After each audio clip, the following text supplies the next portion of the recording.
fortune. Quand il meurt en 1993, le magot d'Houphouët-Boigny est estimé entre 7 et 11 milliards de dollars. Cette fortune, le président ivoirien l'investit dans l'immobilier en France, un véritable monopoly. On ne connaît même pas exactement le nombre d'appartements qu'il a achetés pour ses enfants, pour des parents. Et en même temps, ça s'est étendu tout autour de l'ambassade de Côte d'Ivoire. Ça a commencé avec l'ambassade de l'avenue Raymond Poincaré.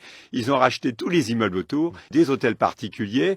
Il allait beaucoup à Marne-la-Coquette où il avait acheté 17 villas. Enfin, il était l'un des principaux propriétaires de l'immobilier parisien. C'était vraiment impressionnant. L'argent est placé dans des coffres en Suisse, essentiellement à la banque UBS, de l'argent qui suscite beaucoup de convoitises dans l'entourage du président ivoirien, un pillage de son héritage, estime l'avocat de la veuve d'Houphouët-Boigny, Jean-Paul Baduel. Elle a été totalement écartée de la succession. Il y a eu des courtisans qui ont utilisé des procurations, voire des fausses signatures, pour détourner les fonds ou pour faire fonctionner les comptes suisses, parce que c'est extraordinaire. Vous êtes mort et les comptes continuent à fonctionner, envoyer de l'argent à gauche à droite. Il faudra des explications précises. À partir des années 80, c'est une Française, Dominique Folloroux, qui gère ce patrimoine colossal, à la tête d'une agence immobilière AICI, implantée en France et en Afrique.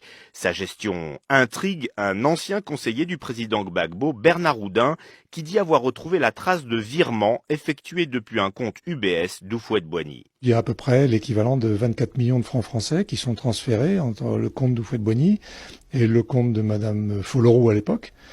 Et d'ailleurs sur des comptes qui sont ou à Sanary, c'est-à-dire en France, ou à Monaco, ou directement à Genève, à la société de banque suisse.